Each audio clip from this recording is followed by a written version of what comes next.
It's the winter of 1950, and the Korean peninsula is gripped by the brutal Cold War. The Battle of the Chosin Reservoir rages with South Korea, and UN forces clashing against North Korean and Chinese soldiers in a fight that will determine the future of Korea. Snow falls heavily, obscuring the battlefield, while soldiers struggle in the freezing cold, fighting not just for territory, but for the survival of their nations. This moment, set against the backdrop of the Korean War, is the culmination of centuries of history. The history where Korea, often caught between more powerful neighbors, has fought fiercely for its place in the world. Today we will journey through this history, exploring how Korea became the divided land we know today, shaped by conflict, survival, and a relentless drive for independence.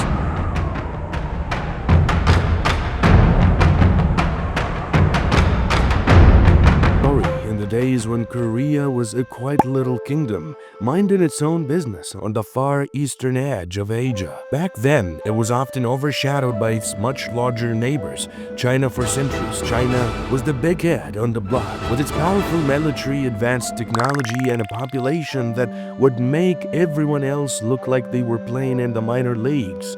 Korea, on the other hand, was a bit like the quiet nerd who often got bullied by the big kid. Korea wasn't just another tributary state. Bowing down to China, it was actually better at being Chinese than the Chinese themselves.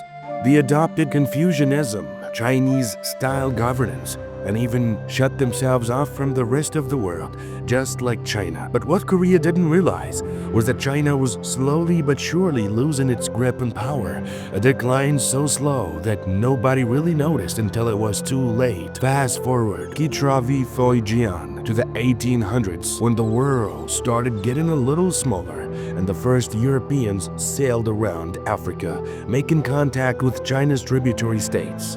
This was the beginning of the end for China's dominance in East Asia. One by one, China's tributaries were picked off by European powers like Portuguese, the Dutch, the British, and France. By the time the First Opium War rolled around in 1839, China itself was under attack, but Korea somehow managed to stay out of the worst of it, just barely though. But the real game changer came in 1895 with the first Sino-Japanese War. You see, Japan had been watching all of this from across the sea, and they didn't like what they saw. They realized that if they didn't modernize fast, they'd be next on the European chopping block. So Japan went from being a closed-off feudal society to a modern industrial power in record time. And when they took on China in 1894, they won big time. Suddenly, Japan was the dominant power in East Asia, and Korea was no longer a Chinese puppet, but an independent state. Well, sort of. Now, when I say independent, I mean that Korea was free from Chinese control, but was quickly fallen into the orbit of Japan. After over 1,000 years of being a vassal state of China, Korea was thrust into independence by Japan's victory, but this wasn't exactly what Korea wanted. It's like being kicked out of the house by your parents, only to realize you have no money, no job, and you're surrounded by people who are bigger, stronger, and just waiting to take advantage of you. As Korea struggled to find its footing, it decided to take a page out of Japan's book and start modernizing. They recognized their military, reformed their education system, and started building modern infrastructure like electric streetcars and telephones. By 1897, they even changed their name from Joseon to the Korean Empire, hoping that a fancy new title would make the other nations take them seriously. But here is the thing. While Korea was busy trying to be the next Japan, Japan was busy trying to figure out how to invade Korea. The Japanese had already decided that Korea was too weak to stand on its own and that it needed some guidance, the kind that comes with a lot of soldiers and a new flag. So in 1905, Japan made Korea a protectorate, and by 1910, Korea was officially annexed as a colony of the Japanese Empire. Talk about going from the frying pan into the fire. Now let's pause for a moment to appreciate just how rough this period was for Korea. While China was going through its century of humiliation, Korea was going through what we might call its century of agony. The Japanese treated Korea like their personal playground. They banned the Korean language, forced Koreans to adopt Japanese names, and exploited Korean labor to fuel Japan's growing empire. It was a dark time, and the scars of this period are still felt in Korea today. But as they say, the darkest hour is just before the dawn. In 1945, Japan lost World War II, and suddenly Korea was free, or so they thought. Just as the Japanese were leaving, the Soviets were arriving in the north, and the Americans were landing in the south, and thus, the Korean peninsula became the newest front in the Cold War. The Soviets and the Americans decided to split Korea along the 38th parallel, with the north going to the Soviets and the south going to the Americans. This division was supposed to be temporary, but as we all know, temporary things have a funny way of becoming permanent.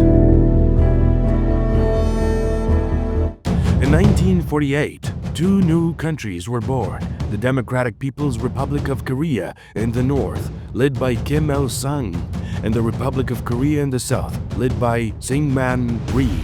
And just like that, Korea went from being one of the most unified and homogeneous nations in the world to being split in two, with each half claiming to be the true Korea. The differences between the two Koreas couldn't have been more stark. In the north, Kim Il-sung quickly established a one-party state. Following the Soviet model of governance, land reforms were introduced, businesses were nationalized, and a cult of personality began to form around Kim Il-sung. The government controlled everything, and dissent was not tolerated. In the south, things were chaotic.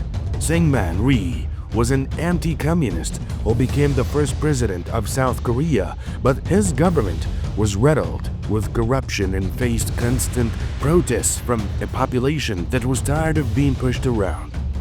Then came the Korean War in 1950, a brutal 3-year conflict that devastated the peninsula and left millions dead. North Korea, with the backing of the Soviet Union and China, invaded the South, hoping to reunify the country under communist rule. The United States and other UN forces quickly intervened, pushing the North Koreans back. But just as it looked like the war was going to end with a united Korea under the South, China sent hundreds of thousands of troops to support the North, and the fighting dragged on until 1953, when an armistice was signed. But here is the kicker: the war technically never ended to this day. The Korean War is still ongoing, with only a ceasefire in place.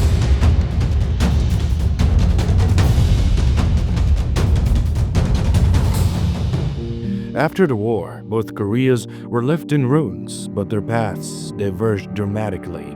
North Korea, under Kim Il-sung's leadership, embraced the ideology of Joshi, which means self-reliance.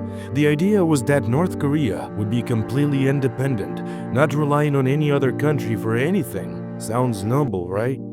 Well, in practice, it led to a lot of problems. North Korea's economy became increasingly isolated, and while they did manage to build up a strong military, the people suffered from famines, lack of resources, and a government that was more interested in maintaining power than improving the lives of the citizens. South Korea, on the other hand, took a different approach. After years of military rule and political unrest, South Korea decided to model itself after Japan again. This time, they focused on state capitalism, where the government worked closely with large family-owned businesses, known as chaebols, to drive economic growth. The results were nothing short of miraculous. From the 1960s to the 1990s, South Korea's economy grew at an astonishing rate, earning it the nickname the Miracle on the Han River. By 1990s, South Korea had transformed itself from a poor, war-torn country into one of the most advanced economies in the world.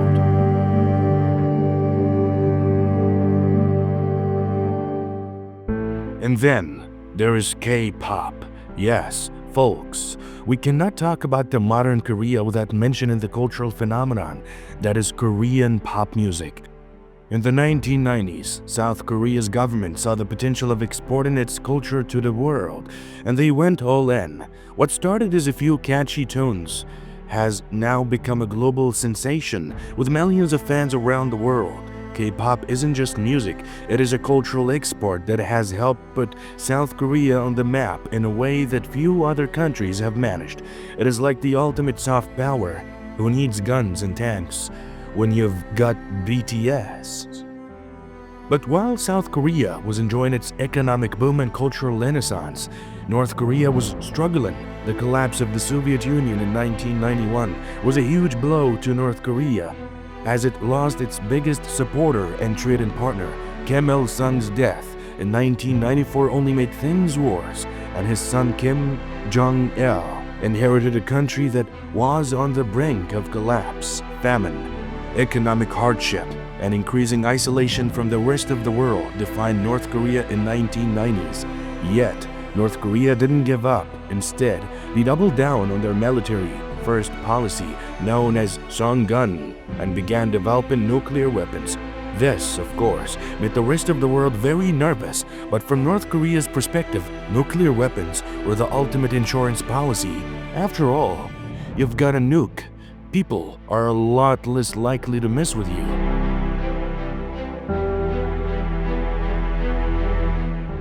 As we move into the 21st century, the contrast between North and South Korea couldn't be more pronounced. South Korea is a vibrant democracy, a global economic powerhouse, and a leader in technology, entertainment, and culture. North Korea, on the other hand, remains one of the most secretive and repressive regimes in the world, ruled by Kim Jong-un, the third generation of the Kim dynasty. The country's economy is still struggling, and its people continue to suffer under a government that prioritizes military might over human welfare.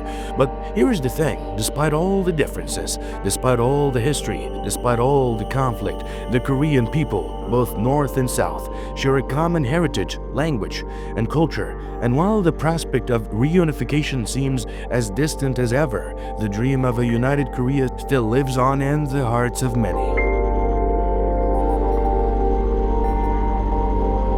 In conclusion, the history of Korea is a story of survival, resilience, and adaptation. It's the story of a nation that has been repeatedly knocked down by larger, more powerful neighbors, but has always found a way to get back up. From the ancient days of Chinese dominance to the Japanese occupation, the Korean War, and the rise of modern Korea, this is a history full of pain and struggle, but also of hope and triumph. So the next time you hear a K-pop song, remember, it isn't just a catchy tone. It is the latest chapter in a long and storied history that has shaped the Korean peninsula and its people. And who knows, maybe one day we will be able to add another chapter to that history, the chapter where Korea is once again united. Thank you for joining me on this journey through time. And now, if you'll excuse me, I think it is time for a little K-pop dance break. After all, history might be serious, but that doesn't mean we cannot have a little fun along the way.